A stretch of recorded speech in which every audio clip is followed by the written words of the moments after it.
Hey guys, what's up? It's Ripe again. In today's video, a ridiculous Karen at Target slapped my baby when I refused to serve her. She insisted that I must be a lazy employee. Here is what happened. Let's dive right into the story. So my wife gave birth to a beautiful and healthy baby boy, and our lives have been chaotic ever since. Being an active duty firefighter, I am used to situations under pressure, but nothing could prepare me for parenthood or the trials that followed. My wife, bless her soul, was much the same, a woman of strong character who refused to give up on her job until she utterly exhausted herself trying to keep her life together.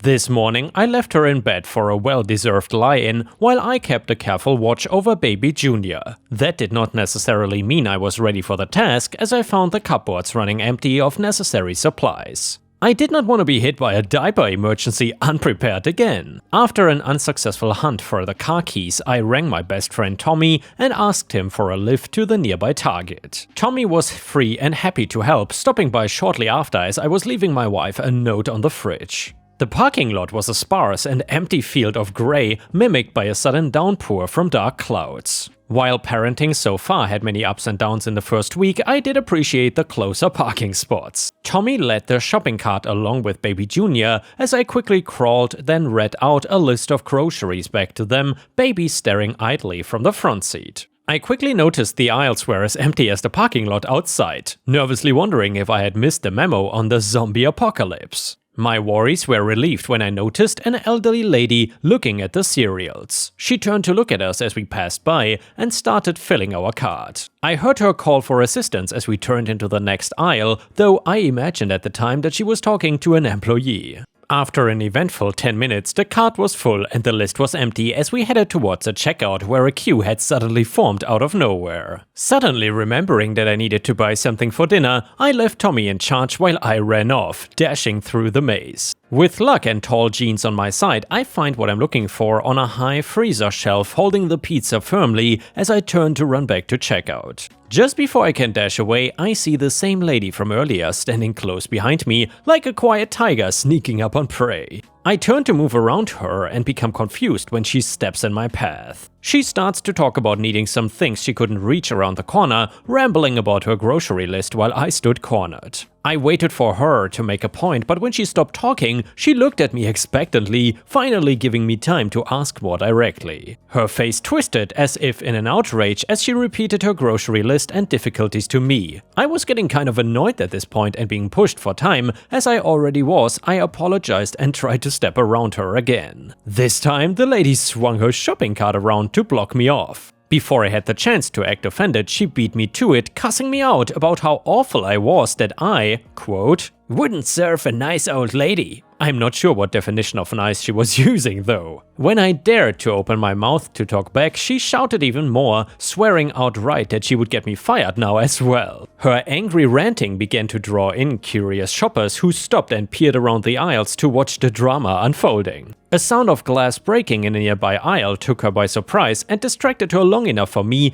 to gently push past her. I did not stop or look back as she shouted after me. The last thing I wanted was to be caught in a misunderstanding by store employees, myself being a 6'4" dude standing over a little lady who could easily feign victim if the moment suited her. I had a flash of panic when I arrived at the checkout to find neither a Q or a Tommy. Hoping to catch him as he was packing up the car, I checked outside but found the car empty. With regret, I stepped back inside and carefully searched each aisle, checking if the coast was clear before moving on to the next one. Finally, I spotted him reading through magazines at the opposite end of the store, catching him by surprise and ushering him towards the exit. He explained that he had left the queue to pick up an item after I did not return and then went looking for me. On the way to checkout, I told him of my strange encounter. Tommy called her as Karen as they come, which I could see. We ran through the checkout process quickly and I kept my eyes peeled, but I saw no sign of her, hoping she had given up and gone home. As we approached the exit, I felt a sigh of relief, ready to put today behind me. Not so fast though. Karen and the Target manager stood ahead of me, talking to a burly security guard. She stood to point accusingly at me as the group approached to stop us. The little lady was red as a tomato and raging like I had just ran over her dog, barking out orders to the manager to, quote, fire his ass, while simultaneously cussing me out between each ragged breath. The manager and security guard could clearly tell that I didn't work here, being that I wore completely different clothes to their uniform and that they didn't know me.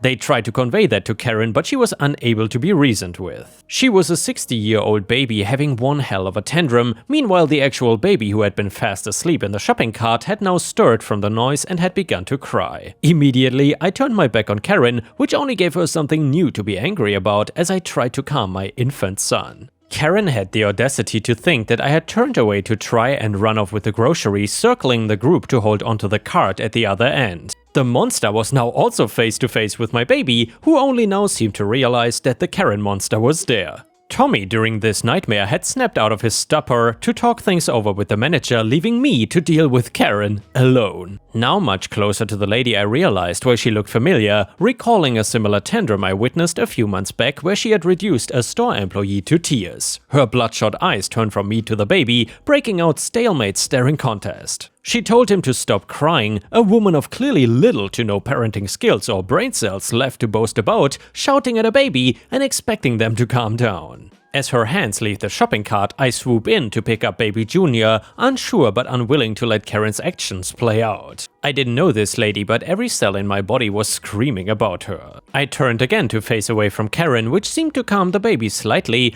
until Karen popped up again, shouting closer to us both. I told her to back off, looking over her shoulder to try and signal to Tommy to no luck. In my momentary distraction, Karen made a quick movement towards me, but stepping back I found I was blocked by the cart and unable to gain distance on her. The sound hit me first, snapping the other group and bypasser silent. Smack! The baby was also silent now, as if stunned to silence at the act. Karen had struck my baby, who now began to show a very bruised face. Calmly setting down baby Junior back into the shopping cart, I turned and delivered a swift kick to her abdomen before Tommy could stop me. The force of the kick knocked her into the aisle nearby, sending piles of toilet paper down upon her. I knew I shouldn't have done it, but I had stopped caring at that point. I sat and waited for the cops to arrive to deal with me or her in whatever way they saw fit. Karen burst free of the toilet paper pile as the cops arrived. She roared in anger, turning to me hand outstretched but stopping shy when she saw the cops next to me. While she did try to play innocent, there were enough witnesses to the incident that it didn't take long before she fell back into the same attitude. Karen and I both followed the cops to the station, but only I was cleared of charges. Obviously, I pressed charges on this monster of a Karen, and she soon ended thereafter, ending up in jail for assaulting us. And honestly guys, I hope this Karen won't see the light of day anytime soon again. Either way, if you enjoyed the story, please don't forget to like the video and maybe post some star emojis in the comments if you want to support me. Thank you so much. And the next one is titled A Can of Whoop Ass. This happened a while ago, and at the time it was seen as more of a practical joke than petty revenge, but it was well deserved. We had a foreman on a construction job that I worked at who was also the owner's son. We can call him Aaron. He was arrogant, always showed up late, and would leave early. Very entitled with his daddy's money and power, he would also randomly fire people for fun and then say just kidding after they picked up all their tools and were heading to the truck. At the time, it was all part of a vicious cycle of continuous practical jokes. Aaron was a bachelor who lived alone. He would get off work, go out for beers, and go home drunk. Occasionally, he would have get-togethers at his apartment to have a few beers. The only groceries he ever bought were canned food, his dinner every night came out of a can, and his breakfast the next morning would be a can of fruit before he went out the door. He hated shopping and would only go to the store every other month, but he would buy cases and cases of canned food. Chili, fruit cocktails, veggies, beans, whatever came in a can, he would grab it and load up his cart. I happened to have a dentist appointment one morning. Aaron told me, "Don't bother coming to work because you won't have a job if you're not here on time." I knew he was probably kidding, but it still ate at me knowing that this was his way of using his power. I went to my appointment and it was much faster than expected, so I made a slight detour on the way back to work. Everyone that's ever worked on Aaron's crew knew he never locked his apartment. It's a small community and most of us don't here, and Aaron's bragged several times that some idiot would be brave enough to rob his house anyway. Several of the crew, including myself, had also been sent to his place to pick up things that he forgot to bring to work because he was hungover. I stopped by Aaron's house and removed every single label from every single can in his entire place. I checked every cupboard and 2 small pantries. I put every can on the counter and I stacked the labels carefully. I tried to be as random as possible in that I moved as many cans around in the amount of time that I had. I then went to work like I just came back from the dentist. Aaron did not notice that I was back for a while, but when he did, he said, "I thought I told you not to bother coming back." I was not in the mood for it and I replied, "I can leave now if you want." And I made sure he knew that I was serious. He laughed it off and we went about our day. The next day at work, he started by telling us about somebody removing the labels from his cans. He thought it was someone who had quit a few weeks ago and was kind of laughing it off. But as the days went on, it got funnier and funnier. He would come to work complaining about opening a can of green beans for breakfast, or when he got home from the bar the night before, he opened 3 cans before he found something he wanted to eat for dinner. He was trying to organize them into groups that looked similar, but it wasn't working well. Nearly every day for weeks I got a laugh over it, and I'm still chuckling over it years later. Petty revenge or practical joke? And here, ripe stars, I would say that's what I call efficient petty revenge. Anyway, the next one is an Am I the A-hole story. I, 24 female, have been dating Jay, 28 male, for 4 months. He is handsome, smart, funny, well-educated, has an awesome job and is a sweetheart. Sunday, he had a whole day planned for us. We were going to walk a nature trail and then go back to his place for dinner that he was making. I was so excited because it was gonna be the first time that I would be at his house. Since we were hiking, he said I could bring my dog Shelby with us. He made us a roast and some vegetables for dinner. I finished my plate before Jay did and took it to the kitchen. There was still about half the roast left and it was close to Shelby's dinner time, so I took half of the roast and some still raw vegetables from the fridge to put on a plate for Shelby. I was carrying the plate to the back door with Shelby to feed her outside and Jay asked me what I was doing. I told him feeding Shelby. Jay said something like, "Well, that's not dog food." Jay knows I mainly feed Shelby a raw diet. I then opened the door to put the plate down for Shelby and Jay got up, took the plate away from her, went to the kitchen and came back with it wrapped up in tinfoil and told me to leave. His excuse was that he made dinner for me and him, not me him, and my dog, that I should have asked before I helped myself since he would have used his leftovers. I did leave, but not before telling him that he made that meal for us so I could deal with some of it as I pleased, and he knew damn well how I feed Shelby. I tried talking to my friend about it later that night, but she said Jay was right to be upset, but his friend has never really approved of how I treat my own dog, so I feel like she was probably a bit biased and the wrong person to ask. So Reddit, am I the a-hole for just feeding my dog like I normally would? Clarification, she doesn't get restaurant food daily, I eat out maybe 4 times a month. If what I eat is dog safe or the restaurant makes food for dogs on request, then I bring some home for her. Shelby's daily meals are a bit of brown rice, raw vegetables and ground chicken hearts and beef liver. The hearts and livers are boiled just enough to kill bacteria, and that is all with the approval of Shelby's vet. I asked Jay how he prepared the roast so I could know if it was safe to give her. That's also why I got her fresh unused vegetables from the fridge. Comment number 1, yes, you are the a-hole. Your now ex-boyfriend made a special meal for you. You took a big chunk of that special meal and gave it to your dog. Not only that, but you did so knowing that it would upset your now ex-boyfriend. You should have brought dog food to feed Shelby. You should not have fed Shelby with people food, and you should particularly not have fed your dog with the special dinner your now ex-boyfriend prepared for you. It's irrelevant that Jay knows that you mainly feed Shelby a raw diet. Also, the title of your post is misleading. Table scraps are what's left over on your plate after you finish eating. They are not a quarter of a roast your boyfriend prepared. Comment number 2, you are the a-hole. A quarter of a roast is not table scraps. How is the fact that you mainly feed your dog a raw diet at all relevant? Also, holy entitlement Batman at the "you made that dinner for me so I can do with it as I please." By that logic, it would have been perfectly acceptable to flush it down the toilet. Update, so I accept that I'm the a-hole for what I did to Jay. Some of these responses were harsh, but I see now how and why I was entitled. Thanks to people that responded to the actual issue, others going on about her diet, thanks for the concern, but I came here to ask about Jay. Not get into a debate about dog food. Shelby's on her diet for 6 years and is a healthy and active puppo. That's all I and my vet need to know. As for Jay, I apologized to him and he did accept my apology, but he broke it off. He said it was the last straw for him over me doing things without asking first. He has talked to me about taking things off his plate or his drink without asking before. I've tried to do better, but I keep slipping up. I did not realize I was that bad about it, so I'm gonna work on myself for the next guy. For people that said not going to his place for 4 months was a red flag, that was my decision that he respected. I don't want to go to someone's house or them knowing where I lived the first few months of dating and getting to know each other. And yeah, ripe stars, let me know in the comments what you think about this situation. Do you think OP was the a-hole or not?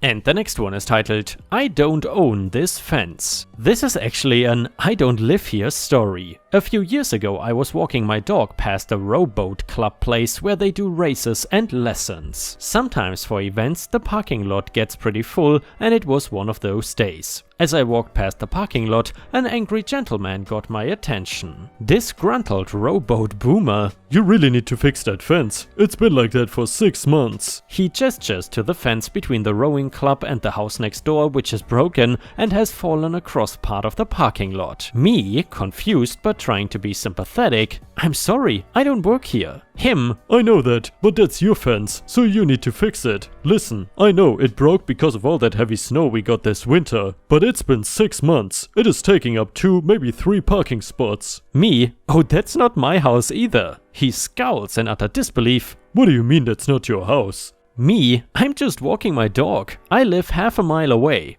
I've seen you around here. It's not that hard. You pick up a phone book, you look up fence repair. It is just absolutely ridiculous. Every time I come here, it's a giant pain in my butt to find parking. Me? That's really annoying, but I don't live there, so I cannot help you. Well, she's your neighbor then. Can't you tell her to fix her fence? Me? She's not really my neighbor. Like I said, I live half a mile away. But you talked to her. I saw you talk to her. This has been going on for 6 months and nothing's changed. I realized he just wanted to yell at somebody, so I finally walked away. I wish I threw his phone book comment at him and told him he should look up any random person and yell at them instead. They have just as much to do with this as me. And yeah, ripe stars, I'm curious, has anyone ever mistaken you for somebody else? Obviously, here in Thailand where I live, that's not too common that somebody mistakes me for somebody else. Because in general, I would say that Thai society is a pretty homogeneous society, and for example, a foreigner would never really be mistaken for a delivery driver or gardener or something, and the reason for that is because we are not really allowed to do these kinds of jobs in the country.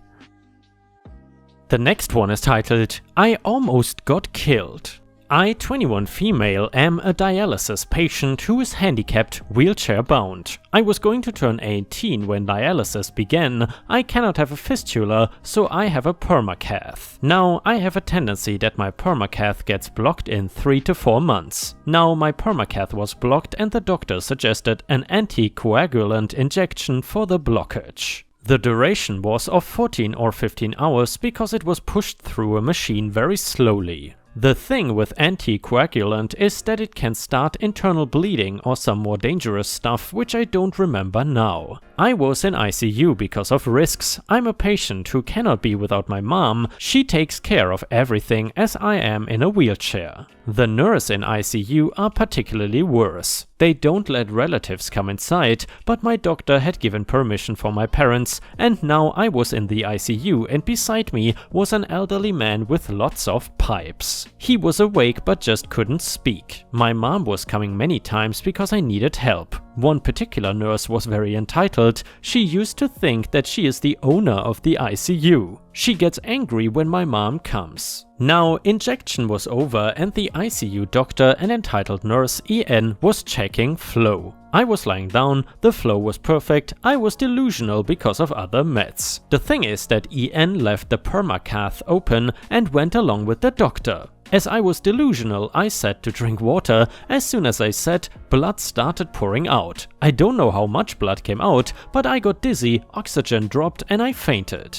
The man who was inside the bed started hitting his hand on his bed and started making noise. The EN came running, she saw and started closing the permacath. The damage was done, the whole bed, my clothes, all things were filled with blood. Same moment my mom came, the conversation went as follows. Mom, what happened? EN, she started bleeding. Mom, how? EN, you should explain to her not to sit anytime she wants. What? She has back problems, she cannot lie straight and she is delusional. First of all, go out, you're not allowed here. I have permission. Not my permission, get out this moment. So my mom went out and EN starts cleaning before my doctor came. She forcefully removed me from my bed and cleaned everything. Later, when I gained consciousness, my parents explained what happened. Next day I got discharged, and when I reached home, the first thing I did was I complained about her on the hospital website. She was called in and was fired. People came to know that there were many patients with her with complaints and who suffered because of her carelessness.